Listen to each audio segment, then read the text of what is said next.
ಶ್ರೀ ಹರಿವಾಯುಗುರುಭ್ಯೋ ನಮಃ. ಓಂ ವಂದೇ ವಿಷ್ಣುಂ ನಮಾಮಿ ಶ್ರಿಯಮಥ ಚ ಭುವಂ ಬ್ರಹ್ಮವಾಯೂ ಚ ವಂದೇ ಗಾಯತ್ರೀಂ ಭಾರತೀಂ ತಾಮಪಿ ಗರುಡಮನಂತಂ ಭಜೆ ರುದ್ರದೇವಂ ದೇವೀಂ ವಂದೇ ಸುಪರ್ಣೀಮಹಿಪತಿದಯಿತಾಂ ವಾರುಣೀಮಪ್ಯುಮಾಂ ತಾಂ ಇಂದ್ರಾದೀಂ ಕಾಮಮುಖ್ಯಾನಪಿ ಸಕಲಸುರಾನ್ ತದ್ಗುರೂನ್ಮದ್ಗುರೂಂಶ್ಚ ಅಭ್ರಮಂ ಭಂಗರಹಿತಂ ಅಜಡಂ ವಿಮಲಂ ಸದಾ ಆನಂದತೀರ್ಥಮತುಲಂ ಭಜೆ ತಾಪತ್ರಯಾಪಹಂ ಸಾಧಿತಾ ಕಿಲ ಸತ್ತತ್ವಂ ಬಾಧಿತಾ ಕಿಲ ದುರ್ಮತಂ ಬೋಧಿತಾ ಕಿಲ ಸನ್ಮಾರ್ಗಂ ಮಾಧವಾಖ್ಯಯತಿಂ ಭಜೆ ಸಂಸ್ಥಾನರಕ್ಷಣೆ ಶೂರಾನ್ ಪ್ರಸನ್ನಾನ್ ರಾಘವಾರ್ಚನೆ ಪ್ರಣಮಾಮಿ ಗುರೂನ್ ನಿತ್ಯಂ ಪ್ರಸನ್ನಶೂರಮಾಧವಾನ್ ಪ್ರಸನ್ನಶೂರಮಾಧವಕರಾಬ್ಜೋತ್ಥಾನ್ ಯತೀಶ್ವರಾನ್ ವೀರರಾಮರತಾನ್ ವಂದೇ ವಿದ್ಯಾಸಾಗರಮಾಧವಾನ್ ಪೃಥ್ವೀಮಂಡಲಮಧ್ಯಸ್ಥಾಃ ಪೂರ್ಣಬೋಧಮತಾನುಗಾಃ ವೈಷ್ಣವಾಃ ವಿಷ್ಣುಹೃದಯಾಃ ತಾನ್ ನಮಸ್ಯೆ ಗುರೂನ್ ಮಮ ಆಪಾದಮೌಳಿಪರ್ಯಂತಂ ಗುರೂಣಾಮಾಕೃತಿಂ ಸ್ಮರೇತ್ ತೇನ ವಿಘ್ನಾಃ ಪ್ರಣಶ್ಯಂತಿ ಸಿದ್ಧ್ಯಂತಿ ಚ ಮನೋರಥಾಃ. ಶ್ರೀ ವಿದ್ಯಾವಲ್ಲಭಮಾಧವತೀರ್ಥಗುರುಭ್ಯೋ ನಮಃ. ಹರಿ ಓಂ. ಓಂ ವಿಶ್ವಂ ವಿಷ್ಣುರ್ವಷಟ್ಕಾರೋ ಭೂತಭವ್ಯಭವತ್ಪ್ರಭುಃ ಭೂತಕೃದ್ಭೂತಭೃದ್ಭಾವೋ ಭೂತಾತ್ಮಾ ಭೂತಭಾವನಃ ಅಚ್ಯುತಃ ಪ್ರತಿತಃ ಪ್ರಾಣಃ ಪ್ರಾಣದೋ ವಾಸವಾನುಜಃ ಅಪಾಂ ನಿಧಿರಧಿಷ್ಠಾನಮಪ್ರಮತ್ತ ಪ್ರತಿಷ್ಠಿತಃ. ನಾವು ನಿನ್ನೆ ದಿನ ಅಪ್ರಮತ್ತಃ ಎಂಬುವಂತಹ ಭಗವಂತನ ನಾಮವನ್ನು ಹೇಳಿಕೊಂಡಿದ್ದೇವೆ. ಇವತ್ತು ಈ ಶ್ಲೋಕದಲ್ಲಿ ಕೊನೆಯ ಹೆಸರಾದದ್ದು 331ನೆಯ ಹೆಸರು ಪ್ರತಿಷ್ಠಿತಃ.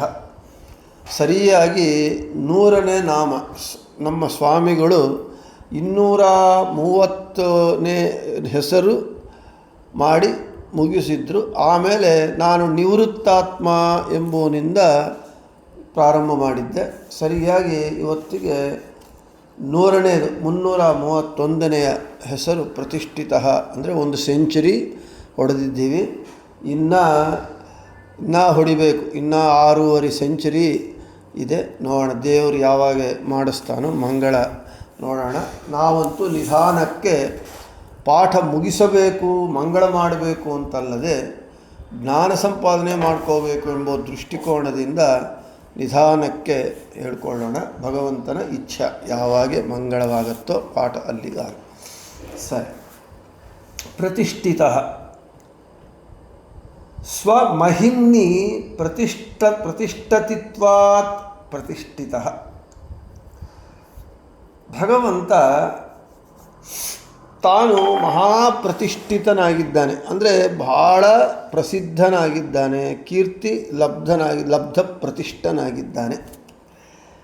ಇದು ಅವನ ಸ್ವಂತ ಶಕ್ತಿಯಿಂದ ತನ್ನ ಮಹಿಮೆಯಿಂದಲೇ ಆಗಿದ್ದಾನೆ ಹೊರತು ಬೇರೆ ಯಾರ ಸಹಾಯ ಸಹಕಾರಗಳಿಂದ ಭಗವಂತ ಆಗಲಿಲ್ಲ. ನಾವು ಹಾಗಲ್ಲ. ನಾವು ಪ್ರತಿಷ್ಠಿತರಾಗಬೇಕು, ಲಬ್ಧ ಪ್ರತಿಷ್ಠರಾಗಬೇಕು, ಕೀರ್ತಿವಂತರಾಗಬೇಕು ಅಂತ ಹೇಳಿದರೆ ನಮ್ಮ ಸುತ್ತೂ ಅನೇಕ ಜನ ಇರ್ತಾರೆ. ಗುರುಗಳಿರಬೇಕು ಮತ್ತು ಸೇವಕರಿರಬೇಕು. ಎಲ್ಲರೂ ಸೇರಿ ಕೆಲಸ ಮಾಡಿದರೆ ನಮಗೆ ಕೀರ್ತಿ ಬರುತ್ತೆ. ಅದರೊಳಗೆ ಯಾರೊಬ್ಬರು ಸರಿಯಾಗಿ ಕೆಲಸ ಮಾಡದೇ ಇದ್ದರೂ ನಮಗೆ ಹೆಸರು ಬರಲ್ಲ. ಆದ ಕಾರಣ ನಾವು ನಮ್ಮ ಕೀರ್ತಿಯನ್ನು ನಾವು ಪಡಿಬೇಕು, ಪ್ರತಿಷ್ಠಿತರಾಗಬೇಕು, ಲಬ್ಧ ಪ್ರತಿಷ್ಠರಾಗಬೇಕು ಅಂತ ಹೇಳಿದರೆ ಸ್ವಯಂ ಆಗಲ್ಲ. ನಾವು ಇನ್ನೊಬ್ಬರ ಮೇಲೆ ಆಧಾರ ಪಡ್ತೇವೆ. ಆದರೆ ಭಗವಂತ ಸ್ವಮಹಿಮ್ನಿ ಪ್ರತಿಷ್ಠತಿತ್ವಾತ್ ತನ್ನ ಮಹಿಮೆಯನ್ನೇ ಆಧರಿಸಿಕೊಂಡು ಅವನು ಪ್ರತಿಷ್ಠಿತನಾಗ್ತಾನೆ, ಪ್ರಸಿದ್ಧನಾಗ್ತಾನೆ. ಆದ ಕಾರಣ ಅವನಿಗೆ ಪ್ರತಿಷ್ಠಿತಃ ಅಂತ ಹೆಸರು.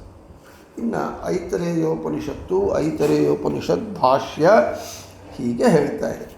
ಯತ್ ಕಿಂಚೇದಂ ಪ್ರಾಣಿ ಜಂಗಮಂಚ ಪತತ್ರಿ ಚ ಯಚ್ಚ ಸ್ಥಾವರಂ ಸರ್ವಂ ತತ್ ಪ್ರಜ್ಞಾನೇತ್ರಂ ಪ್ರಜ್ಞಾನೇ ಪ್ರತಿಷ್ಠಿತಂ ಪ್ರಜ್ಞಾನೇತ್ರೋ ಅಲೋಕಃ ಪ್ರಜ್ಞಾ ಪ್ರತಿಷ್ಠಾ ಪ್ರಜ್ಞಾನಂ ಬ್ರಹ್ಮ. ಐತರೇಯ ಉಪನಿಷತ್ ಭಾಷ್ಯದಲ್ಲಿ ಆಚಾರ್ಯರು ಐತರೇಯ ಸಂಹಿತ ವಾಕ್ಯವನ್ನು ಉಲ್ಲೇಖ ಮಾಡ್ತಾರೆ. ಸರ್ವಂ ಜಗದಿದಂ ವಿಷ್ಣೋರ್ವಶೇ ತಿಷ್ಠತಿ ಸರ್ವದಾ ತೇನೈವ ನೀಯತೆ ನಿತ್ಯಂ ತಸ್ಮಿನ್ನೇವ ಪ್ರತಿಷ್ಠಿತಂ ಮುಕ್ತಾಯೇ ಅಲೋಕನಾಮಾನೋ ನೀಯಂತೆ ತೇಪಿ ವಿಷ್ಣುನ ಸ್ವಯಂಚ ಅನನ್ಯ ನಿಷ್ಠತ್ವಾತ್ ಪ್ರತಿಷ್ಠೇತ್ಯಭಿಧೀಯತೆ ಅಂತ ಹೇಳ್ತಾರೆ. ಈ ಚರಾಚರಾತ್ಮಕವಾದ ಈ ಸಕಲ ಜಗತ್ತು, ಮುಕ್ತಾತ್ಮರು ಇವರೆಲ್ಲರೂ ಕೂಡ ಭಗವಂತನಿಂದಲೇ ಧೃತರಾಗಿದ್ದಾರೆ. ಅಂದರೆ ಭಗವಂತನಿಂದಲೇ ಧರಿಸಲ್ಪಟ್ಟಿದ್ದಾರೆ. ಭಗವಂತನೇ ಇವರೆಲ್ಲರನ್ನೂ ರಕ್ಷಿಸುತ್ತಾ ಇದ್ದಾನೆ. ಅವನೇ ಎಲ್ಲರಿಗೂ ಆಧಾರಭೂತನಾಗಿದ್ದಾನೆ ಅಂತ ಐತರೇಯ ಉಪನಿಷತ್ತು ಹೇಳ್ತಾ, ಭಗವಂತ ಹೀಗೆ ಎಲ್ಲರೂ ಭಗವಂತನನ್ನು ಆಶ್ರಯಿಸಿಕೊಂಡು ಎಲ್ಲರಿಗೂ ಭಗವಂತ ಆಧಾರಭೂತನಾಗಿದ್ದಾನೆ. ಅಂತಹ ಭಗವಂತ ಅವನಿಗೆ ಯಾರು ಆಧಾರ, ಅವನು ಯಾರಲ್ಲಿ ಪ್ರತಿಷ್ಠಿತನಾಗಿದ್ದಾನೆ ಅಂತ ಹೇಳಿದರೆ, ಭಗವಂತ ತನ್ನಲ್ಲಿ ತಾನೇ ಪ್ರತಿಷ್ಠಿತನಾಗಿದ್ದಾನೆ. ಇನ್ನು ಮತ್ತೊಬ್ಬರು ಪ್ರತಿಷ್ಠಿತರು ಇಲ್ಲ ಅಂತ ಹೇಳಿ ನಮಗೆ ಹೇಳ್ತಾ ಇದ್ದಾರೆ. ಭಗವಂತನೇ ತನ್ನಲ್ಲಿ ತಾನೇ ಪ್ರತಿಷ್ಠಿತನಾಗಿದ್ದಾನೆ. ಇಲ್ಲಿ ಪ್ರತಿಷ್ಠಾ ಶಬ್ದದಿಂದ ಹೀಗೆ ಭಗವಂತ ತಿಳಿಸ್ತಾ ಇದ್ದಾನೆ. ಅದೇ ಹೇಳಿದ್ದಾರೆ, ಸರ್ವಂ ಜಗದಿದಂ ವಿಷ್ಣೋರ್ವಶೇ ತಿಷ್ಠತಿ ಸರ್ವದಾ ತೇನೈವ ನೀಯತೆ ನಿತ್ಯಂ ತಸ್ಮಿನ್ನೇವ ಪ್ರತಿಷ್ಠಿತಂ. ಇಡೀ ಜಗತ್ತೆಲ್ಲವೂ ಕೂಡ ವಿಷ್ಣುವಿನ ವಶದಲ್ಲಿದ್ದು ಇದೆ. ಅದೇ ಭಗವಂತ ವಿಷ್ಣು ಯಾರಲ್ಲಿದ್ದಾನೆ ಅಂದರೆ, ಯಾರ ವಶದಲ್ಲಂದರೆ ತನ್ನಲ್ಲಿ ತಾನೇ ಇದ್ದಾನೆ. ತನ್ನಲ್ಲೇ ತಾನು ಪ್ರತಿಷ್ಠಿತನಾಗಿದ್ದಾನೆ ಹೊರತು ಮತ್ತೊಬ್ಬರಲ್ಲಿ ಅವನು ಪ್ರತಿಷ್ಠಿತನಾಗಿಲ್ಲ ಅಂತ ಹೇಳ್ತಾ ಇದ್ದಾರೆ.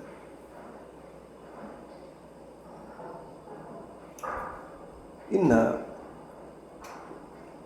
ಸ ಭಗವಃ ಕಸ್ಮಿನ್ ಪ್ರತಿಷ್ಠಿತಃ ಇತಿ ಸ್ವೇ ಮಹಿಮ್ನಿ.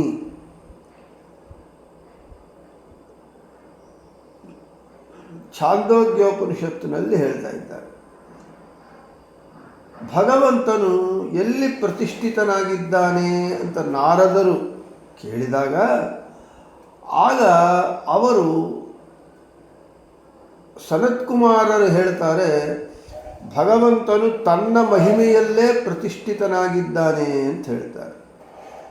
ಇನ್ನು ಅನ್ಯೋ ಹ್ಯನ್ಯಸ್ಮಿನ್ ಪ್ರತಿಷ್ಠಿತಃ ಇತಿ ಸ್ವೇ ಮಹಿಮ್ನೀತ್ಯುಕ್ತಂ ನಾತಿ ಪ್ರಸಕ್ತಮಿತ್ಯಾಹ ಅನ್ಯಃ ಇತಿ ಅಯಂತು ಸ್ವಮಹಿಮ್ನೇವೇತಿ ತದ್ವಿಲಕ್ಷಣ ಇತ್ಯರ್ಥಃ. ಇನ್ನು ಭಗವಂತ ಅವನಲ್ಲೇ ಅವನು ಪ್ರತಿಷ್ಠಿತನಾಗಿದ್ದರೆ, ಇನ್ನು ಉಳಿದವರೆಲ್ಲರೂ ಕೂಡ ಅನ್ಯರೆಲ್ಲರೂ ಇನ್ನೊಬ್ಬರ ಮಹಿಮೆಯನ್ನು ಆಶ್ರಯಿಸಿಕೊಂಡು ಇರೋದರಿಂದ ಭಗವಂತ ತನ್ನ ಮಹಿಮೆಯನ್ನೇ ತಾನು ಆಶ್ರಯಿಸಿಕೊಂಡಿರುವುದು ಭಗವಂತನ ಅಸಾಧಾರಣ ಲಕ್ಷಣ ಅಂತೇಳಿ ಸನತ್ಕುಮಾರರು ಹೇಳುತ್ತಾರೆ. ನಾವು ಒಬ್ಬರ ಮೇಲೆ ಆಧಾರಪಟ್ಟು ಒಬ್ಬರಿಂದ ನಾವು ಪ್ರತಿಷ್ಠಿತರಾಗೋದು ದೊಡ್ಡ ವಿಷಯ ಅಲ್ಲ, ಅದು ಇರಲಿ. ಆದರೆ ಭಗವಂತನ ಒಂದು ಅಸಾಧಾರಣ ಧರ್ಮ ಏನು ಅಂತ ಹೇಳಿದರೆ, ಅವನು ತನ್ನ ಮಹಿಮೆಯನ್ನು ಆಶ್ರಯಿಸಿಕೊಂಡೇ ಅವನು ಪ್ರತಿಷ್ಠಿತನಾಗಿದ್ದಾನೆ ಹೊರತು ಬೇರೆಯವರು ಹಾಗಲ್ಲ. ಬೇರೆಯವರು ಭಗವಂತ ಬಿಟ್ಟು ಅನ್ಯರು ಇನ್ನೊಬ್ಬರ ಮೇಲೆ ಆಧಾರಪಟ್ಟು ಪ್ರತಿಷ್ಠಿತರಾದರೆ, ಭಗವಂತ ತನ್ನ ಮಹಿಮೆಯನ್ನೇ ತಾನು ಕೊಂಡು ಪ್ರತಿಷ್ಠಿತನಾಗಿರೋದು ಎಂಬುದು ಇದು ಭಗವಂತನ ಅಸಾಧಾರಣ ಲಕ್ಷಣ ಅಂತ ಸನತ್ಕುಮಾರರು ಹೇಳ್ತಾರೆ. ಇನ್ನು ಗುಣವ್ಯತಿಕರಾಕರೋ ನಿರ್ವಿಶೇಷೋ ಅಪ್ರತಿಷ್ಠಿತಃ ಅನ್ಯತ್ರ ಸ ಭಗವಃ ಕಸ್ಮಿನ್ ಪ್ರತಿಷ್ಠಿತಃ ಇತಿ ಸ್ವೇ ಮಹಿಮ್ನಿ ಇತಿ ಶ್ರುತೇಃ. ಭಾಗವತ ತಾತ್ಪರ್ಯ ನಿರ್ಣಯ. ಮೈತ್ರೇಯರು ವಿದುರನಿಗೆ ಹೇಳ್ತಾರೆ, ಅಪ್ರತಿಷ್ಠಿತ ಎಂಬುವ ಶಬ್ದವನ್ನು ಬಳಸಿ ಭಗವಂತನು ಅನನ್ಯಾಶ್ರಯ ಎಂಬುದನ್ನು ಹೇಳ್ತಾರೆ. ಅಪ್ರತಿಷ್ಠಿತ ಅಂದರೆ ಭಗವಂತ ಯಾರನ್ನೂ ಆಶ್ರಯಿಸಿಕೊಂಡಿಲ್ಲ, ಅವನು ಅನನ್ಯಾಧಿಪತಿ, ಅನನ್ಯಾಶ್ರಯನು. ಅವನ ಮೇಲೆ ಇನ್ನೊಬ್ಬರು ಯಾರು ನಿಯಾಮಕನಾಗಲಿ ಪ್ರಭುವಾಗಲಿ ಸ್ವಾಮಿಯಾಗಲಿ ಇಲ್ಲ. ಅವನೇ ಅಧಿಪತಿ, ಅನನ್ಯಾಧಿಪತಿ. ಹಾಗೆ ಅನನ್ಯ, ಈ ಜಗತ್ತೆಲ್ಲವೂ ಅವನನ್ನು ಆಶ್ರಯಿಸಿಕೊಂಡಿದೆ. ಆದರೆ ಅವನು ಯಾರನ್ನು ಆಶ್ರಯಿಸಿಕೊಂಡಿದ್ದಾನೆ ಅಂದರೆ ಅವನು ಯಾರನ್ನೂ ಆಶ್ರಯಿಸಿಕೊಂಡಿಲ್ಲ. ಅದಕ್ಕೆ ಅನನ್ಯಾಶ್ರಯನು ಅಂತೇಳಿ ಅಪ್ರತಿಷ್ಠಿತ ಎಂಬ ಶಬ್ದದ ಮೂಲಕ ಹೇಳ್ತಾರೆ ಮೈತ್ರೇಯರು ವಿದುರನಿಗೆ. ಇನ್ನು ಕ ಸ್ವೇ ಮಹಿನ್ಯಭಿರತೋ ಭಗವಾಂಸ್ತ್ರ್ಯಧೀಶಃ ಕ್ವಾಹಂ. ಭಾಗವತ ಹೇಳುತ್ತೆ, ರುಕ್ಮಿಣೀ ದೇವಿ ಸ್ತೋತ್ರ ಮಾಡ್ತಾಳೆ ಭಗವಂತನಲ್ಲ. ಏನು, ತನ್ನ ಮಹಿಮೆಯಲ್ಲೇ ಪ್ರತಿಷ್ಠಿತನಾಗಿರುವ ಕೃಷ್ಣನಿಗೆ ತಾನು ಅನುರೂಪಳೆಂದು ರುಕ್ಮಿಣೀ ದೇವಿ ಸ್ತುತಿಸುತ್ತಾಳೆ.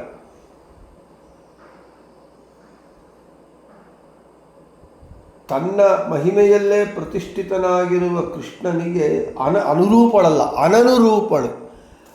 ಅದೇ ರುಕ್ಮಿಣೀ ದೇವಿ ಕೃಷ್ಣನನ್ನು ಏನು ಸ್ತೋತ್ರ ಮಾಡ್ತಾಳೆ, ಕೃಷ್ಣ ತನ್ನ ಸಾಮರ್ಥ್ಯದಿಂದ ತನ್ನ ಮಹಿಮೆಯಿಂದ ಪ್ರತಿಷ್ಠಿತನಾಗಿರೋದರಿಂದ ತಾನು ರುಕ್ಮಿಣೀ ದೇವಿ ಕೃಷ್ಣನಿಗೆ ನಾನು ಅನುರೂಪಳಲ್ಲ, ಅನನುರೂಪಳು. ಅಂದರೆ ನಾನು ಭಗವಂತನಿಗೆ ಕೃಷ್ಣನಿಗೆ ತಕ್ಕವಳು ಅಲ್ಲ. ಅವನೇ ಬೇರೆ, ನಾನೇ ಬೇರೆ. ಅವನಿಗೆ ತಕ್ಕ ನಾನು ತಕ್ಕವಳು ಅಲ್ಲ, ಅನುರೂಪಳಲ್ಲ, ಅನನುರೂಪಳು ಅಂತ ಸಾಕ್ಷಾತ್ತು ಲಕ್ಷ್ಮೀದೇವಿನೇ ಭಗವಂತನ ಮಹಿಮೆಯನ್ನು ಕೊಂಡಾಡ್ತಾ ಇದ್ದಾಳೆ. ಲಕ್ಷ್ಮೀದೇವಿನೇ ನಾನು ಕೃಷ್ಣನಿಗೆ ತಕ್ಕವಳು ಅಲ್ಲ ಅಂತಂದರೆ ಇನ್ನು ಯಾರು ತಕ್ಕವಳು? ಯಾರು ಸಾಧ್ಯವೇ ಇಲ್ಲ. ಆದ ಕಾರಣ ಲಕ್ಷ್ಮೀದೇವಿನೇ ತಾರತಮ್ಯದಲ್ಲಿ ಭಗವಂತನಕ್ಕಿಂತ ಅನಂತಾಂಶ ಗುಣಗಳಿಂದ ಕಡಿಮೆ ಲಕ್ಷ್ಮೀದೇವಿ. ಅದಕ್ಕೆ ಲಕ್ಷ್ಮೀದೇವಿ ಹೇಳಿದ್ಲು, ನಾನು ಅನನುರೂಪಳು, ಭಗವಂತನಿಗೆ ಅನುರೂಪಳಲ್ಲ ಅಂತ ಲಕ್ಷ್ಮೀದೇವಿ ಹೇಳ್ತಾ ಇದ್ದಾಳೆ. ಇನ್ನು ಸ್ಥಿತೇಷು ಪದಾರ್ಥೇಷು ಪ್ರತಿಸ್ಥಿತ ಇತಿ ಪ್ರತಿಷ್ಠಿತ ಯಥಾ ಗೀತಾಭಾಷ್ಯೆ ಅಕ್ಷೇಷ್ವಿಂದ್ರಿಯೇಷು ಪ್ರತಿಸ್ಥಿತ ಇತಿ ಪ್ರತ್ಯಕ್ಷಃ ಇತಿ ಪ್ರತ್ಯಕ್ಷಶಬ್ದಾಭಿಧೇಯತ್ವಂ ಪರಮಾತ್ಮನಃ ಸಮರ್ಥಿತಂ ತಥಾ. ಭಗವಂತ ಇರುವ ಎಲ್ಲ ಕಡೆ ಇದ್ದಾನೆ. ಅಂದರೆ ಪ್ರತಿಯೊಂದು ಪದಾರ್ಥದ ಅಸ್ತಿತ್ವ, ಅದರ ಸ್ವಭಾವ ಅದಕ್ಕೆ ಬರಬೇಕು ಅಂತ ಹೇಳಿದರೆ ಭಗವಂತನು ಅಂತರ್ಯಾಮಿಯಾಗಿ ಆ ಪದಾರ್ಥದಲ್ಲಿ ಇದ್ದರೆ ಹೊರತು ಆ ಪದಾರ್ಥದ ಅಸ್ತಿತ್ವವಾಗಲಿ ಆ ಪದಾರ್ಥದ ಧರ್ಮವಾಗಲಿ ಅದಕ್ಕೆ ಬರುವುದಿಲ್ಲ. ಅದಕ್ಕೆ ನಾವು ಹೇಳ್ತಾ ಇರ್ತೇನೆ, ಭಗವಂತ ಸರ್ವತ್ರ ವ್ಯಾಪ್ತನಾಗಿ ಸರ್ವ ಅಧಿಷ್ಠಾನಗಳಲ್ಲಿ ಭಗವಂತ ಇದ್ದೇ ಇರ್ತಾನೆ. ಆದ ಕಾರಣ ಭಗವಂತ ಇದ್ದೇ ಇರ್ತಾನೆ ಅಂತಂದರೆ ಅವನು ತದಾಕಾರನಾಗಿ ತನ್ನಾಮಕನಾಗಿ ಅಂತರ್ಯಾಮಿಯಾಗಿ ತದ್ಭಿನ್ನನಾಗಿ ಭಗವಂತ ಯಾವಾಗಲೂ ಎಲ್ಲ ಪದಾರ್ಥಗಳಲ್ಲಿ ಇರ್ತಾನೆ. ಹಾಗೆ ಇರೋದರಿಂದಲೇ ಆ ಪದಾರ್ಥದ ಅಸ್ತಿತ್ವ. ಉದಾಹರಣೆಗೆ ದೃಷ್ಟಾಂತಕ್ಕೆ ನೀರಿದೆ. ನೀರು ನಮಗೆ ಅದರ ಧರ್ಮ ಏನು? ರಸ ಒದ್ದೆ ಇರೋದು. ನೀರು ಮೇಲಿಂದ ಕೆಳಗೆ ಹರಿಯುತ್ತೆ, ಅದರ ಸ್ವಭಾವ. ನೀರು ನಮ್ಮನ್ನು ಶುಚಿ ಮಾಡುತ್ತೆ. ನಾವು ಕೈ ತೊಳ್ಕೋಬೇಕು ಅಂದರೆ ನೀರಿಂದೇ ತೊಳ್ಕೋಬೇಕೇ ಹೊರತು ಇನ್ನು ಯಾವುದರಿಂದ ತೊಳ್ಕೊಂಡ್ರೂ ನಾವು ಶುದ್ಧರಾಗುವುದಿಲ್ಲ. ಹಾಗೆ ಆ ನೀರಿನ ಧರ್ಮ ರಸ ಮತ್ತು ನಮ್ಮನ್ನು ಶುದ್ಧಿ ಮಾಡೋದು, ಅದು ಎಲ್ಲ ಕಡೆ ವ್ಯಾಪ್ತ, ಹಳ್ಳಕ್ಕೆ ಹರಿಯೋದು. ಇದರ ಧರ್ಮ ಬರಬೇಕು ಅಂದರೆ ಆ ಭಗವಂತ ನೀರಿನಲ್ಲಿ ಇದ್ದರೆ ಹೊರತು ಆ ನೀರಿಗೆ ಅದರ ಅಸ್ತಿತ್ವ ಅದರ ಇರುವಿಕೆ ಆಗಲಿ ಅದರ ಒಂದು ಧರ್ಮವಾಗಲಿ ಅದಕ್ಕೆ ಬರಲ್ಲ. ಹಾಗೆ ಪ್ರತಿಯೊಂದು ಪದಾರ್ಥದಲ್ಲೂ ಭಗವಂತ ತದಾಕಾರನಾಗಿ, ತನ್ನಾಮಕನಾಗಿ, ತತ್ ಶಬ್ದವಾಚ್ಯನಾಗಿ, ತದಂತರ್ಯಾಮಿಯಾಗಿ, ತತ್ ಭಿನ್ನನಾಗಿ ಇರ್ತಾನೆ. ಅದರನ್ನೇ ಹೇಳ್ತಾ ಇದ್ದಾರೆ ಇಲ್ಲಿ. ನನಗೆ ಇದು ಭಗವಂತ ಇಡೀ ಬ್ರಹ್ಮಾಂಡವೆಲ್ಲ ಅವನು ವ್ಯಾಪ್ತನಾಗಿದ್ದಾನೆ. ಹಾಗೆ ಪಿಂಡಾಂಡ ರೂಪವಾದಂತಹ ನಮ್ಮ ದೇಹ, ಈ ದೇಹದಲ್ಲೂ ಇದ್ದಾನೆ ಭಗವಂತ. ದೇಹದಲ್ಲೂ, ಇಡೀ ದೇಹದಲ್ಲೂ ಮತ್ತು ದೇಹದ ಒಂದೊಂದು ಇಂದ್ರಿಯದಲ್ಲಿ ಒಂದೊಂದು ರೂಪದಿಂದ ಭಗವಂತ ಇದ್ದಾನೆ. 5 ಜ್ಞಾನೇಂದ್ರಿಯಗಳು, 5 ಕರ್ಮೇಂದ್ರಿಯಗಳು, 10 ಇಂದ್ರಿಯಗಳನ್ನು ನಿಯಂತ್ರಣ ಮಾಡುವಂತಹ ಮನಸ್ಸು ಎಲ್ಲ ನಮ್ಮ ದೇಹದಲ್ಲಿ ಅಖಂಡಾಕಾರವಾಗಿ ದೇಹದಲ್ಲಿರುವ ಇಂದ್ರಿಯಗಳಲ್ಲಿ ಖಂಡರೂಪಗಳಿಂದ ಒಂದೊಂದು ಇಂದ್ರಿಯದಲ್ಲಿ ಒಂದೊಂದು ರೂಪದಿಂದ ಇದ್ದು ಆಯಾ ಇಂದ್ರಿಯಾಭಿಮಾನಿ ದೇವತೆಗಳ ದ್ವಾರ ಆಯಾ ಇಂದ್ರಿಯಗಳ ಕರ್ಮಗಳನ್ನು ತಾನು ಮಾಡ್ತಾ ಇದ್ದಾನೆ. ಅದಕ್ಕೊಂದು ದೃಷ್ಟಾಂತ ಮಾತೃಕಾ ಸಂಧಿಯಲ್ಲಿ ಹರಿಕಥಾಮೃತ ಸಾರದಲ್ಲಿ 9ನೇ ಪದ್ಯದಲ್ಲಿ ಹೇಳ್ತಾರೆ ನೋಡಿ. ಸ್ತಂಭ ರೂಪದಲಿಪ್ಪ ದಕ್ಷಿಣ ಅಂಬರದಿ ಪ್ರದ್ಯುಮ್ನ ಗುಣ ರೂಪಾಂಭ್ರಣಿಯು ತಾನಾಗಿ ಪಡು ವತ್ಸರೂಪದಲ್ಲಿ ಪೊಂಬಸಿರ ಪದಯೋಗ್ಯ ಪವನ ತ್ರ್ಯಂಬಕಾದಿ ಸಮಸ್ತ ದಿವಿಜ ಕದಂಬ ಸೇವಿತನಾಗಿ ಸರ್ವ ಪದಾರ್ಥಗಳ ತೋರ್ಪ ಅಂತ ಹೇಳ್ತಾ ಇದ್ದಾರೆ. ದೃಷ್ಟಾಂತ ನಮ್ಮ ದೇಹದಲ್ಲಿ ಕಣ್ಣೇನು ಮಾಡಬೇಕು? ನೋಡಬೇಕು. ನೋಡುವ ಕ್ರಿಯೆ ಕಣ್ಣು ಮಾಡುತ್ತೆ. ಆದರೆ ಕಣ್ಣು ಜಡ ಪದಾರ್ಥ, ಅದು ತಾನಾಗಿ ಮಾಡಲ್ಲ. ಅದರಲ್ಲಿ ಆಯಾ ಇಂದ್ರಿಯಾಭಿಮಾನಿ ದೇವತೆಗಳಿರಬೇಕು. ದೇವತೆಗಳು ಅವರೂ ಅಸ್ವತಂತ್ರರು, ಅವರೂ ಮಾಡಲ್ಲ. ಅವರಲ್ಲಿ ಭಗವಂತ ಇದ್ದು ಅವರಿಗೆ ಪ್ರೇರಕನಾದರೆ ಭಗವಂತ ಆ ದೇವತೆಗಳು ಇಂದ್ರಿಯನ್ನು ಪ್ರೇರಣೆ ಮಾಡಿ ಆ ಇಂದ್ರಿಯಗಳು ನೋಡುವಂತೆ ಮಾಡ್ತಾರೆ. ಅದಕ್ಕೆ ಹೇಳ್ತಾ ಇದ್ದಾರೆ, ನಮ್ಮ ಬಲ ಕಣ್ಣಿನ ಕಪ್ಪು ಗುಡ್ಡು, ಬಲಗಣ್ಣಿದೆ, ಬಲಗಣ್ಣಲ್ಲಿ ಬಿಳಿ ಗುಡ್ಡೊಳಗೆ ಕಪ್ಪು ಗುಡ್ಡು. ಆ ಬಲಗಣ್ಣಿನ ಕಪ್ಪು ಗುಡ್ಡಿನಲ್ಲಿ ಪ್ರದ್ಯುಮ್ನರು ಭಗವಂತ ಸ್ತಂಭಾಕಾರದಲ್ಲಿ ಒಂದು ಗೂಟದ ರೂಪದಲ್ಲಿ ಇದ್ದಾನಂತೆ. ಅಲ್ಲಿ ಲಕ್ಷ್ಮೀದೇವಿ ಅಂಬ್ರಣಿ ನಾಮಕಳಾಗಿ ಹಗ್ಗ ರೂಪದಲ್ಲಿ ಇದ್ದಾಳಂತೆ. ಅಲ್ಲಿ ವಾಯುದೇವರು, ಭಾವಿ ಬ್ರಹ್ಮರಾದಂತಹ ವಾಯುದೇವರು ಕರುವಿನ ರೂಪದಲ್ಲಿದ್ದಾರಂತೆ. ಅಲ್ಲಿ ಅವರು ತ್ರ್ಯಂಬಕಾದಿ ರುದ್ರದೇವರೇ ಮೊದಲಾದ ದೇವತೆಗಳು ವಾಯುದೇವರನ್ನು ಸೇವಿಸುತ್ತಾ ಇದ್ದರೆ, ವಾಯುದೇವರು ಲಕ್ಷ್ಮೀದೇವಿ ಭಗವಂತನ ಸೇವಿಸುತ್ತಾ ಇರ್ತಾರೆ. ಹೀಗೆ ಭಗವಂತ ನಮ್ಮ ಬಲಗಣ್ಣಿನ ಕಪ್ಪುಗುಡ್ಡಿನಲ್ಲಿ ಪ್ರದ್ಯುಮ್ನ ರೂಪಕನಾಗಿದ್ದು ವಾಯುದೇವರ ಮೂಲಕ, ದೇವತೆಗಳ ಮೂಲಕ, ಅದೇ ಹೇಳ್ತಾ ಇದ್ದಾರೆ, ಕದಂಬ ಸೇವಿತನಾಗಿ ಸರ್ವ ಪದಾರ್ಥಗಳ ತೋರ್ಪ. ದೇವತೆಗಳ, ವಾಯುದೇವರ, ಲಕ್ಷ್ಮೀದೇವಿಯರಿಂದ ಸೇವಿತನಾಗಿ ಅವರಿಂದ ಸೇವೆಗಳನ್ನು ಸ್ವೀಕಾರ ಮಾಡಿ ಅವರ ಮೂಲಕ ತೋರ್ಪ, ಸರ್ವ ಪದಾರ್ಥಗಳ ತೋರ್ಪ. ಈ ರೀತಿಯಾಗಿ ನಮ್ಮ ಭಗವಂತ ಹೀಗೆ ಅವನು ಎಲ್ಲ ಕಡೆ ಇದ್ದು ಅವನು ಆಯಾ ಇಂದ್ರಿಯಗಳು ಆಯಾ ಕೆಲಸಗಳು ಮಾಡುವಂತೆ ಆಯಾ ದೇವತೆಗಳ ದ್ವಾರ ಮಾಡ್ತಾನೆ. ಇದೆಲ್ಲವೂ ಯಾರಿಂದ ನಡೀತಾ ಇದೆ? ಸ್ವಮಹಿಮ್ನ, ಅವನ ಮಹಿಮೆಯಿಂದಲೇ, ಅವನ ಮಹಿಮೆಯಿಂದಲೇ ಅವನು ಇಷ್ಟು ಕೆಲಸ ಮಾಡ್ತಾ ಇದ್ದಾನೆ. ಆದ ಕಾರಣ ಅವನಿಗೆ ಪ್ರತಿಷ್ಠಿತ ಅಂತ ಹೆಸರು. ಇನ್ನು ಸ್ಥಿತೇಷು ಜೀವನ ಸಂಪನ್ನೇಷು ಪ್ರತಿಷ್ಠಿತಃ ಇತಿ ಪ್ರತಿಷ್ಠಿತಃ. ಸ್ಥಿತಿಶಬ್ದೇನ ನಿಯಮಃ ಕ್ವಚಿತ್ ಜೀವನಮುಚ್ಯತೆ, ಉತ್ಥಿತತ್ವಂ ಕ್ವಚಿಚ್ಚೈವ ಕ್ವಚಿತ್ ಗತಿವಿರೋಧಿ ಚ ಇತಿ ಶಬ್ದನಿರ್ಣಯೇ.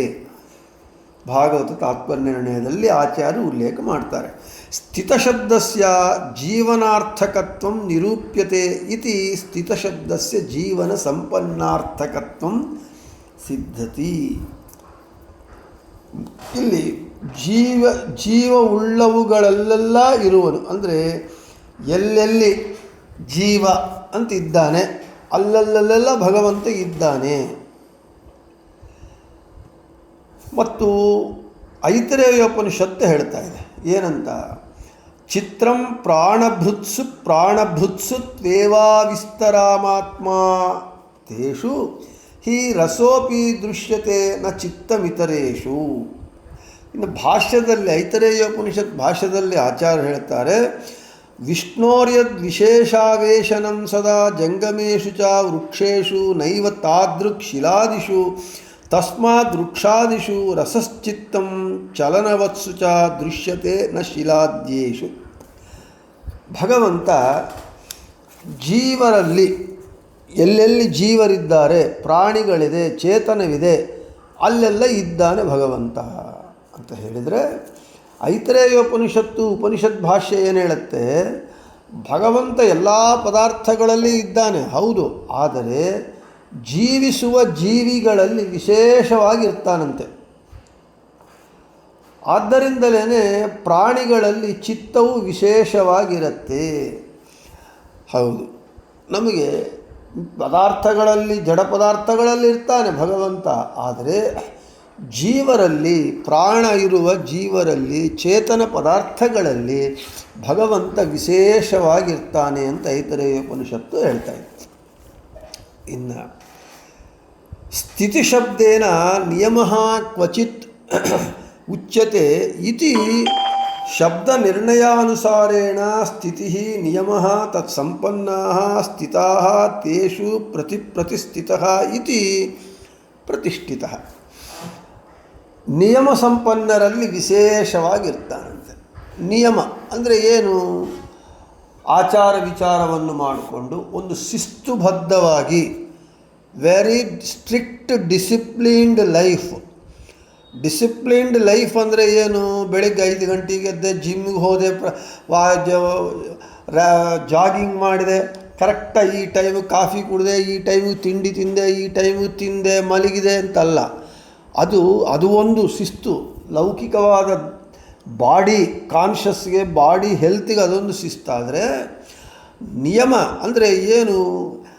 ನಾವು ಆಚಾರ ವಿಚಾರಗಳು ನಮಗೆ ಏನು ಹೇಳ್ತಾ ಇದೆ, ಆಚಾರ ವಿಚಾರಗಳನ್ನು ಸರಿಯಾಗಿ ಪಾಲನೆ ಮಾಡ್ತಾ ಶಿಷ್ಟಾಚಾರ, ಅವಿಗೀತ ಶಿಷ್ಟಾಚಾರ ಸಂಪನ್ನರು, ವಿಚ್ಛಿತ್ತಿ ಇಲ್ಲದೆ ಪರಂಪರಾಗತವಾಗಿ ಬಂದಿರುವಂತಹ ಶಿಷ್ಟಾಚಾರ, ಒಳ್ಳೆಯ ಆಚಾರಗಳನ್ನು ಬಿಡದೆ ಕಟ್ಟುನಿಟ್ಟಾಗಿ, ಅಚ್ಚುಕಟ್ಟಾಗಿ, ವೆರಿ ಡಿಸಿಪ್ಲಿನ್ಡ್ ಮ್ಯಾನರ್ ಒಳಗೆ ಯಾರು ಆ ಪಾಲನೆ ಮಾಡಿಕೊಂಡು ನಿಯಮ ಸಂಪನ್ನರಾಗಿರ್ತಾರೆ ಅವರಲ್ಲಿ ಭಗವಂತ ವಿಶೇಷವಾಗಿರ್ತಾನೆ. ಅದಕ್ಕೆ ನಮಗೆ ಇದು ಯಾರು ಇರ್ತಾರೆ? ಜ್ಞಾನಿಗಳಿಗೆ ಈ ಡಿಸಿಪ್ಲಿನ್ ಇರುತ್ತೆ. ಶಾಸ್ತ್ರ ಓದಿರ್ತಾರೆ, ಓದಿ ಸದಾಚಾರ ಗ್ರಂಥ, ಸದಾಚಾರ ಸ್ಮೃತಿ ಗ್ರಂಥವನ್ನು ಓದಿರ್ತಾರೆ. ಸದಾಚಾರ ಸ್ಮೃತಿಯಲ್ಲಿ ಆಚಾರ್ಯ ಹೇಳಿರುವಂತಹ ನಿಯಮ ನಿಬಂಧನೆಗಳನ್ನು ಶಿಸ್ತಾಗಿ ಪಾಲನೆ ಮಾಡ್ಕೊಂಡು ಬಂದು ಶಿಷ್ಟಾಚಾರ ಸಂಪನ್ನರಾಗಿರ್ತಾರೆ. ಅಂಥವರಲ್ಲಿ ಭಗವಂತ ವಿಶೇಷವಾಗಿರ್ತಾನೆ. ಅದಕ್ಕೆ ಭಗವಂತ ನಮಗೆ ಬ್ರಾಹ್ಮಣರಲ್ಲಿ ವಿಶೇಷವಾಗಿರ್ತಾನೆ. ಯಾಕೆ? ಬ್ರಾಹ್ಮಣರು ಶಿಷ್ಟಾಚಾರ ಸಂಪನ್ನರಾಗಿರ್ತಾರೆ. ಆಚಾರ ವಿಚಾರಗಳನ್ನು ಮಾಡಿಕೊಂಡು ಪ್ರತಿಯೊಂದು ಆಹಾರ ನಿಯಮಗಳನ್ನು ಪಾಲನೆ ಮಾಡ್ತಾ ಇರ್ತಾರೆ. ಅಂತಹ ನಿಯಮ ಸಂಪನ್ನರಲ್ಲಿ ವಿಶೇಷವಾಗಿರ್ತಾನೆ. ಇನ್ನು ಯಾವಂತೋ ಜೀವಾಸ್ತಾವತಃ ಪ್ರತಿ ಬಹುರೂಪತ್ವೇನ ನಿಯಾಮಕತೆಯ ಸ್ಥಿತಃ ಪ್ರತಿಷ್ಠಿತಃ. ಪ್ರತಿಯೊಬ್ಬ ಜೀವಾತ್ಮನಲ್ಲೂ ನಿಯಾಮಕನಾಗಿರ್ತಾನೆ. ಅದು ಯಾವಂತೋ ಜೀವಾಸ್ತಾವತಃ ಪ್ರತಿ ಬಹುರೂಪತ್ವೇನ ನಿಯಾಮಕತೆಯ ಸ್ಥಿತಃ ಪ್ರತಿಷ್ಠಿತಃ. ನೋಡಿ, ಭಗವಂತ ನಮ್ಮ ದೇಹದಲ್ಲಿ ಒಂದು ರೂಪದಿಂದಲ್ಲ, ಅನೇಕ ರೂಪದಿಂದ ಇದ್ದಾನೆ. ಕಣ್ಣಿನಲ್ಲಿ ಒಂದು ರೂಪದಿಂದ, ಕೈಯಲ್ಲಿ, ಕಾಲಲ್ಲಿ, ಒಂದೊಂದು ಅನೇಕ ರೂಪಗಳಿಂದ ಪ್ರತಿಯೊಬ್ಬ ಜೀವನಲ್ಲೂ ನಿಯಾಮಕನಾಗಿ ಭಗವಂತ ಇರೋದರಿಂದ ಅವನಿಗೆ ಬಹುರೂಪತ್ವೇನ ಇರೋದರಿಂದ ಅವನಿಗೆ ಪ್ರತಿಷ್ಠಿತ ಅಂತ ಹೆಸರು ಅಂತ ಹೇಳಿ. ಇನ್ನು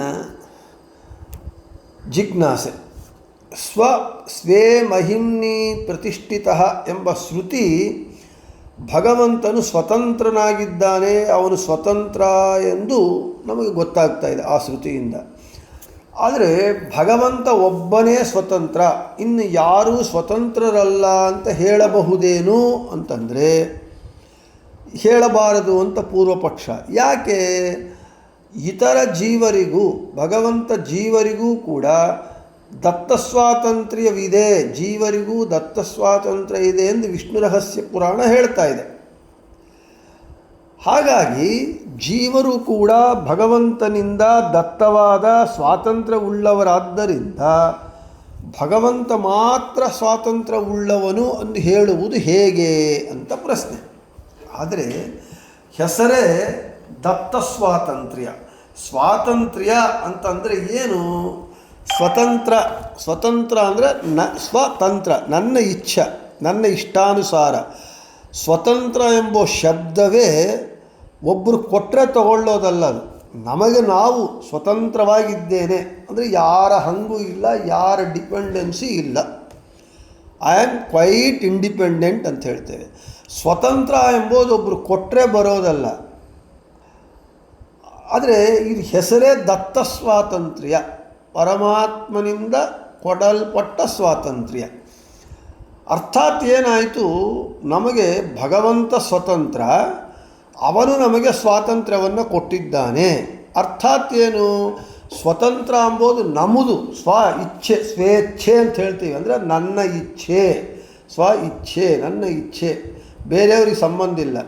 ಹಾಗೆ ಸ್ವತಂತ್ರ ಎಂಬುದು ನನ್ನದು, ಅದು ನನ್ನದಲ್ಲದೆ ಬೇರೆಯವರು ಕೊಟ್ಟಿರೋದು, ಭಗವಂತನೇ ಆಗಿರಲಿ, ಭಗವಂತ ಕೊಟ್ಟಿದ್ದರೂ ಕೂಡ ಅದು ಸ್ವತಂತ್ರ ಹೇಗಾಗತ್ತೆ?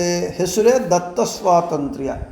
ಆದರೆ ಭಗವಂತನ ಸ್ವಾತಂತ್ರ್ಯ ಯಾರಿಂದ ಕೊಡಲ್ಪಟ್ಟಿದ್ದಲ್ಲ, ಸ್ವಮಹಿಮ್ನಿ, ಅವನ ಮಹಿಮೆಯಿಂದಲೇ. ಅವನ ಸ್ವತಂತ್ರ ಎಂಬುದು ಸ್ವಾಭಾವಿಕವಾಗಿದೆ, ನೈಜವಾಗಿದೆ. ಅದು ಯಾರಿಂದ ಕೊಡಲ್ಪಟ್ಟಿದ್ದಲ್ಲ. ಆದರೆ ನಮ್ಮ ಸ್ವಾತಂತ್ರ್ಯ ಪರಮಾತ್ಮನಿಂದ ಕೊಟ್ಟಿರುವಂಥದ್ದು. ಆದ ಕಾರಣ ದತ್ತ ಸ್ವಾತಂತ್ರ್ಯ ಅಂಥೇಳಿ. ಈ ದತ್ತ ಸ್ವಾತಂತ್ರ್ಯದ ಬಗ್ಗೆ ಭಾಳ ದೊಡ್ಡ ಶಾಸ್ತ್ರದ ವಿಷಯ. ಇದರ ಬಗ್ಗೆ ಚರ್ಚೆ ವಿಶೇಷವಾಗಿ ನಡೀತಾ ಇರುತ್ತೆ. ಜೀವನಿಗೆ ಸ್ವಾತಂತ್ರ್ಯ ಇದೋ ಇಲ್ಲವೋ, ದತ್ತ ಸ್ವಾತಂತ್ರ್ಯ ಇದಲ್ವಾ, ಅವನು ಕರ್ತೃವೋ ಅಲ್ಲೋ ಸ್ವತಂತ್ರ, ಈ ರೀತಿಯಾದ ಹರಿಕಥಾಮೃತಸಾರದಲ್ಲಿ ಈ ಶಾಸ್ತ್ರದ ವಿಷಯವನ್ನೇ ಜಗನ್ನಾಥದಾಸರು ದತ್ತ ಸ್ವಾತಂತ್ರ್ಯ ಸಂಧಿ ಅಂತ ಒಂದು ಸಂಧಿಯನ್ನೇ ಮೀಸಲಾಗಿಟ್ಟಿದ್ದಾರೆ. ಇಲ್ಲಿ ದತ್ತ ಸ್ವಾತಂತ್ರ್ಯ ಅಂದರೆ ಏನು? ಶಬ್ದದ ಅರ್ಥ ಏನು? ದತ್ತ ಸ್ವಾತಂತ್ರ್ಯ ಅಂತ ಹೇಳಿದರೆ ಭಗವಂತನ ದತ್ತ ಸ್ವಾತಂತ್ರ್ಯ ಅಂದರೆ ಭಗವಂತನ ಸ್ವಾತಂತ್ರ್ಯಕ್ಕೊಳಪಟ್ಟು ಅವನ ಕೊಟ್ಟಿರುವ ಸ್ವಾತಂತ್ರ್ಯಕ್ಕೆ ಒಳಪಟ್ಟು ಇರುವಂಥದ್ದು ನಮ್ಮದು. ಆದರೆ ಭಗವಂತನ ಸ್ವಾತಂತ್ರ್ಯ ಅಂತಂದರೆ ಇನ್ನೊಬ್ಬರ ಇಚ್ಛಾ ಅಧೀನವಲ್ಲ, ಇನ್ನೊಬ್ಬರಿಂದ ಕೊಡಲ್ಪಟ್ಟಿದ್ದಲ್ಲ, ಅವನದು ಅವನದೇ ಆದ ಸ್ವಶಕ್ತಿ, ಸ್ವಮಹಿಮ. ಇದರಿಂದ ಆದ ಕಾರಣ ಇಂತಹ ಸ್ವತಂತ್ರ ಯಾರಿಂದ ಕೊಡಲ್ಪಡದೇ ಇರುವಂತಹ ಅವರದೇ ಆದ ಸ್ವಾಭಾವಿಕವಾದ ನೈಜವಾದ ಸ್ವತಂತ್ರ ಭಗವಂತನಿಗೆ ಬಿಟ್ಟು ಇನ್ನು ಯಾರಿಗೂ ಇಲ್ಲ. ಭಗವಂತನಿಗೆ ಇದೆ, ಭಗವಂತ ಜೀವರಿಗಿದೆ. ಆದರೆ ಭಗವಂತನಿಂದ ಕೊಡಲ್ಪಟ್ಟ ದತ್ತ ಸ್ವಾತಂತ್ರ್ಯವಿದೆ. ದತ್ತ ಸ್ವಾತಂತ್ರ್ಯ ಒಬ್ಬರು ಕೊಡೋದಲ್ಲ, ಆದರೆ ಕೊಡಲ್ಪಟ್ಟ ಸ್ವಾತಂತ್ರ್ಯ ಅಂದರೆ ಅದೇ ಹೇಳ್ತಾ ಇದೆ, ಅದು ಸ್ವಾಭಾವಿಕವಾದದ್ದಲ್ಲ, ಸ್ವತಂತ್ರವಾದದ್ದಲ್ಲ. ಭಗವಂತನ ಇಚ್ಛೆಗೆ ಒಳಪಟ್ಟು ಭಗವಂತ ನಮ್ಮೊಳಗೆ ಬಿಂಬರೂಪಿಯಾಗಿ ಇದ್ದು ಅವನು ಬಿಂಬನಾಗಿ ಮಾಡಿ ಪ್ರತಿಬಿಂಬರಾದ ನಮ್ಮಿಂದ ಅವನು ಏನು ಮಾಡಿಸುತ್ತಾನೆ ಅದೇ ದತ್ತ ಸ್ವಾತಂತ್ರ್ಯ. ಅದೇ ನಾವು ಮಾಡ್ತೇವೆ. ಅವನು ಮಾಡಿಸದೇ ಇದ್ದರೆ ನಾವು ಮಾಡುವುದಿಲ್ಲ. ಆದ ಕಾರಣ ದತ್ತ ಸ್ವಾತಂತ್ರ್ಯಕ್ಕೂ ಭಗವಂತನ ಅವನದೇ ಆದ ಒಂದು ಸ್ವಾತಂತ್ರ್ಯಕ್ಕೂ ಅವನ ಶಕ್ತಿಯಿಂದ ಬಂದಿರೋ ಸ್ವಾತಂತ್ರ್ಯಕ್ಕೂ ಭಾಳ ವ್ಯತ್ಯಾಸವಿದೆ. ಆದ ಕಾರಣ ಜೀವರಿಗೂ ಸ್ವಾತಂತ್ರ್ಯ ಇದೆ, ಭಗವಂತನಿಗೂ ಸ್ವಾತಂತ್ರ್ಯ ಇದೆ ಅಂತ ಇಬ್ಬರೂ ಒಂದೇ ಅಂತ ಇಬ್ಬರ ಸ್ವಾತಂತ್ರ್ಯ ಒಂದೇ ಅಂತ ಹೇಳಬಾರದು. ಇನ್ನು ಬೃಹತಿ ಸಹಸ್ರದ ಪ್ರಕಾರ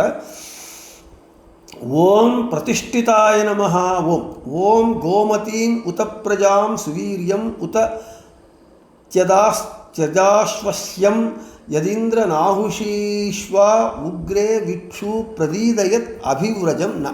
ಗೋಮತಿ ಹಸುವಿನ ಸಂಪತ್ತನ್ನು, ಪ್ರಜಾ ಮಕ್ಕಳನ್ನು, ಸುವೀರ್ಯಂ ಅವರಿಗೆ ಸಾಮರ್ಥ್ಯವನ್ನು, ನಾಹುಷೀಷು ಇಕ್ಕಟ್ಟು ಪ್ರಸಂಗಗಳಲ್ಲಿ ವಿಕ್ಷು ಮಕ್ಕಳಲ್ಲಿ ಅಶ್ವ ಮುನ್ನುಗ್ಗುವ ಛಲವನ್ನು ಉತ ಪ್ರಸಿದ್ಧವಾದ ಸರ್ವಭೋಗವನ್ನು ಅಗ್ರೆ ಮೊದಲೇ ಭವಾನ್ ನೀನು ಪ್ರದೀದಯತು ಚೆನ್ನಾಗಿ ಕೊಟ್ಟಿರ್ತೀಯ. ಯತ್ ಆದ್ದರಿಂದ ಅಭಿವ್ರಜಂ ನ ಅಭೀಷ್ಟ ಸಮೂಹಗಳಂತೆ ನಹ ನಮಗೆ ನೀನು ಕೊಡು. ಹೇ ಹರಿ, ನೀನು ನಾವೇನು ಕೇಳಿದರೂ ನೀನು ಕೊಡುವವನಾಗಿದ್ಯ. ನೀನು ಕೇಳುವ ಮುಂಚೆನೇ ನಮ್ಮೆಲ್ಲರಿಗೂ ನಮಗೇನು ಬೇಕು ಅಂತ ಕೇಳುವ ಮುಂಚೆನೇ ನೀವು ಎಲ್ಲವನ್ನೂ ಕೊಡ್ತೀಯ. ಮಕ್ಕಳು ನಾವು ಮಕ್ಕಳಿಗೆ ನಮ್ಮ ಹುಡುಗರಿಗೆ ಮಕ್ಕಳಿಗೆ ಅವ್ರಿಗೇನು ಬೇಕು ಅಂತ ನಮಗೆ ಗೊತ್ತಿರುತ್ತಾದ ಕಾರಣ ತಾಯಿಗೆ ಅವರು ಕೇಳದೇನೆ ಕೊಡ್ತಾ ಇರ್ತಾರೆ. ಹಾಗೆ ಭಗವಂತನೂ ಕೂಡ ನಾವು ಕೇಳದೇನೆ ಕೊಡುವಂತಹ ಪ್ರಭುವಾಗಿದ್ಯ. ನಮಗೆ ಪಶು ಸಂಪತ್ತು ಮತ್ತು ಮಕ್ಕಳು, ಅವರಿಗೆ ಆರೋಗ್ಯ, ದೇಹದಾರ್ಢ್ಯ ಮತ್ತು ಕಷ್ಟಗಳು ಬಂದಾಗ ಅದರಿಂದ ಪಾರಾಗುವಂಥ ಒಂದು ವಿವೇಕ, ಇವೆಲ್ಲವೂ ನೀನು ನಮಗೆ ಮೊದಲೇ ಕೊಟ್ಟಿದ್ಯ. ನಮ್ಮ ಅಭೀಷ್ಟದಂತೆ ನಮಗೆ ಆಯುರಾರೋಗ್ಯ, ಧಾನ್ಯ ಸಂಪತ್ತು, ಧನ ಸಂಪತ್ತು, ಪಶು ಸಂಪತ್ತು ಇತ್ಯಾದಿಗಳನ್ನು ನೀನು ಕೊಡು ಅಂತ ಹೇಳ್ತಾ, ಅಗ್ರೇ ವಿಕ್ಷುಪ್ರದೀಯತ್ ಮೊದಲೇನೆ ನೀನು ಪ್ರಜೆಗಳಲ್ಲಿ ಎಲ್ಲ ಭೋಗಗಳನ್ನು ಕೊಟ್ಟಿದ್ಯ. ಹಾಗೆ ನೀನು ಎಲ್ಲರಿಗೂ ಪ್ರತಿಯೊಬ್ಬನಿಗೂ ಅಭೀಷ್ಟದಾಯಕನಾಗಿ ಪ್ರತಿ ಹಂತದಲ್ಲಿ ನೀನು ನಿಂತಿರುವುದರಿಂದ ನೀನು ಸುಪ್ರತಿಷ್ಠಿತನಾದವನು, ಚೆನ್ನಾಗಿ ಎಲ್ಲರಲ್ಲೂ ಸುಪ್ರತಿಷ್ಠಿತನಾದವನು. ಪ್ರತಿಪುರುಷಂ ಗವಾದಿ ದಾತೃತ್ವೇನ ಸ್ಥಿತಃ ಇತಿ ಪ್ರತಿಷ್ಠಿತಃ ಮೂರ್ತಿರತ್ರ. ಎಲ್ಲ ಪುರುಷರಲ್ಲಿ, ಎಲ್ಲ ಜೀವರಲ್ಲಿ ಎಲ್ಲರಿಗೂ ಕೂಡ ಹಸುವು ಮೊದಲಾದ ಸಂಪತ್ತುಗಳನ್ನು ನೀನು ಕೊಡುವವನಾಗಿದ್ದೀಯಾ.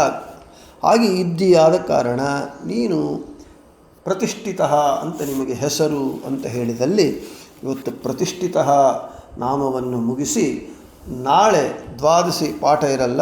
ನಾಡದ್ದು ಯಥಾಪ್ರಕಾರವಾಗಿ ಸ್ಕಂಧಧರೋ ಧುರ್ಯೋ ವರದೋ ವಾಯುವಾಹನ ವಾಸುದೇವೋ ಬೃಹದ್ಭಾನುರಾದಿದೇವ ಪುರಂದರ ಎಂಬುವಂತಹ ಶ್ಲೋಕವನ್ನು ತಗೊಂಡು ಅದರಲ್ಲಿ ಮೊದಲನೇ ಹೆಸರಾದಂತಹ ಸ್ಕಂದ ಎಂಬುವಂತಹ ಹೆಸರನ್ನು ಹೇಳ್ಕೊಳ್ಳೋಣ ಅಂತ ಹೇಳ್ತಾ, ಶ್ರೀಕೃಷ್ಣಾರ್ಪಣಮಸ್ತು, ಮಧ್ವೇಶಾರ್ಪಣಮಸ್ತು. ಎಲ್ಲರಿಗೂ ಶುಭಮಸ್ತು.